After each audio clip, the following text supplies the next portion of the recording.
High বন্ধু, আজকে আমি তোমাদের সামনে আবার একটা নতুন ব্লগ নিয়ে হাজির হয়েছি।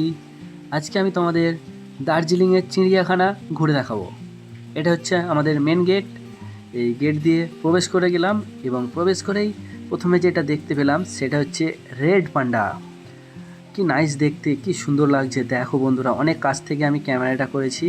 তো দেখো বন্ধুরা, তোমাদের জন্যই আমি এই ব্লগটা বানিয়েছি। পুরো চিড়িয়াখানাটা ঘুরে দেখাবো তোমাদের। তো আমাদের এখানে দেখতে পাচ্ছ ভল্লুক,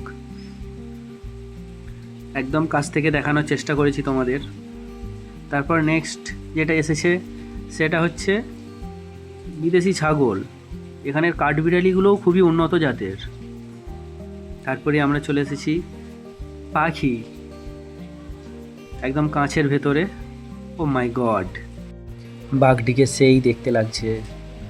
তো বন্ধুরা, আর একটা কথা বলে রাখি, এই চিড়িয়াখানায় প্রবেশ করতে গেলে টিকিট মূল্য আছে ভারতীয়দের জন্যে 110 টাকা এবং বিদেশিদের জন্য আছে 180 টাকা। এরপরই আমাদের next animal royal Bengal tiger. একদম খুব কাছ থেকেই তোমাদের দেখানোর চেষ্টা করেছি বন্ধু। দেখো বন্ধুরা কিভাবে যাচ্ছে, ভয়ঙ্কর চেহারা। সত্যি কথা বলতে বন্ধু, খুব কম খরচের মধ্যেই তোমরা দার্জিলিংয়ে ঘুরতে আসতে পারো।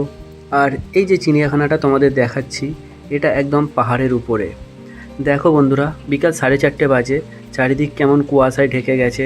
এখানে হঠাৎই কুয়াশা, হঠাৎই রোদ, আবার হঠাৎই বৃষ্টি। আমরা বর্ষাকালে এসেছি, সেই জন্যেই মাঝে মাঝে বৃষ্টির দেখা পাচ্ছি। তো বর্ষাকালে এলে একটা সুবিধা কি, একটু রেট কম থাকে, সমস্ত কিছু খরচা একটু কম হয়, অফ সিজন বলা চলে। আর তেমনি একটা অসুবিধাও আছে, বর্ষাকালে বৃষ্টি হলে ঘুরতে যাওয়া একটু অসুবিধা হয়ে পড়ে। তো বন্ধুরা, সব মিলিয়ে আমরা বর্ষাকালে এসে খুবই এনজয় করেছি এবং খুব সুন্দরভাবে ঘুরেছি। এই চিড়িয়াখানার মধ্যেই মায়ের দর্শন করে নিলাম।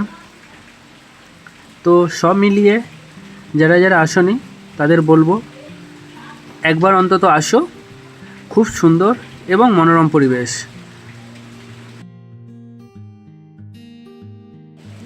সব শেষে একটা কথা বলতে পারি, এই যে চিড়িয়াখানাটি আছে এটা বাচ্চাদের জন্য খুবই মনোরম পরিবেশ। বাচ্চারা এলে এখানে খুবই আনন্দ পাবে এবং সব দিক থেকে আমরা খুবই এনজয় করলাম। আজকের মতো টাটা।